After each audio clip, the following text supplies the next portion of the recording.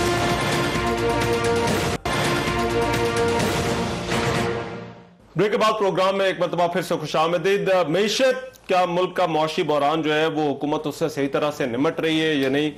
فاروق سلیم صاحب, میرا خیال ہے بریک پر جانے سے پہلے جو بات ہو رہی تھی کہ آپ کے پاس بھی کچھ نیا نہیں ہے سر, آپ بھی اسی طرح سے جو ہے وہ وہی کوئک فکسز ہیں, وہی قرضے ہیں, وہی چائنا ہے, وہی سعودی عرب ہے, اور کوئی نئی تھنکنگ نہیں ہے حکومت کے پاس ابھی اس وقت کہ آگے جو ہے وہ چیزوں کو ٹھیک طرح سے چلایا جائے. حالانکہ آپ کا یہ دعویٰ ہے, حکومت کا یہ دعویٰ ہے کہ ہم فنڈامنٹلز کو ٹھیک کر رہے ہیں. میرے دلائل سن لیجئے. آپ نے پہلے نتیجہ نکال دیا کہ پی ٹی آئی کے پاس کچھ نہیں ہے. اگر دلائل سننے کے بعد یہ نتیجہ نکال لیتے تو زیادہ بہتر ہے. دیکھیے ایک بڑی ٹھوس اور جامع قسم کی معاشی پالیسی جو آپ نے بات کی کہ going forward into the next 5 years 3 ستون ہیں نئی معاشی پالیسی جو سامنے آ رہی ہے. پہلا اس کا ستون ہے ایکسپورٹ انسینٹیوز. ہمارا بہت بڑا ایشو جو پرابلم رہا ہے جو بیلنس آف پیمنٹ کی کرائسس رہا ہے وہاں پہ سولوشن یہی ہے کہ ہماری ایکسپورٹس ایکچولی بڑھتی نہیں رہی.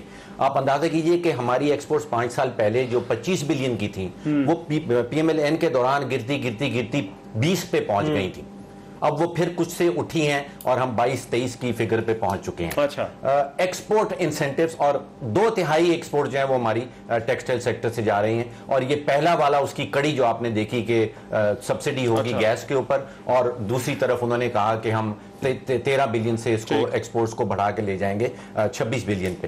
یہ زیرو ریٹڈ جو رجیم سامنے ہے جس میں ٹیکسٹائل ہے, جس میں سپورٹنگ گڈز ہے, جس میں کارپیٹس ہیں, جس میں سرجیکل پروڈکٹ ہیں, ان کے اوپر اضافی بوجھ جو ہے ایز آف ڈوئنگ بزنس کے حوالے سے وہ نہیں ڈالا جائے گا. دوسرا ستون جو ہے وہ انویسٹمنٹس کا ہے جس کا انویسٹمنٹس کا میں نے ذکر بھی کیا. اور یہاں پہ ایک تفریق یہ رکھنی ہے کہ پچھلے 4-5 سالوں میں جو سرمایہ کاری ہوئی پاکستان میں وہ قرضہ جات کے زور پہ ہوئی. اب جو سرمایہ کاری اٹریکٹ کی جائے گی وہ قرضہ جات سے پاک سرمایہ کاری کی جائے گی, قرضہ جات ایڈیشنل نہ بڑھے. اور تیسرا جو ستون ہے وہ ریمیٹنسز کے حوالے سے ہے. تقریباً $20 ارب جو ہے وہ ابھی ہمارے جو پاکستانی باہر کام کرتے ہیں وہ بینکنگ چینلز کے تھرو بھیج رہے ہیں. اور جو ایکسپورٹ انسینٹیو ہے, انویسٹمنٹ ہے, اور تیسرا ریمیٹنسز کا بھی تھوڑی سی جو انٹرنیشنل آرگنائزیشن فار مائگریشن ہے وہ کہتی ہے کہ تقریباً 20 ارب سے زائد کی اماؤنٹ ہے جو ابھی ہنڈی اور حوالے. میں ہوں رحمان اظہر, اور اپنا پسندیدہ شو دیکھنے کے لیے ہمارا چینل سبسکرائب کریں اور مزید معلومات کے لیے بیل آئیکن پر کلک کریں.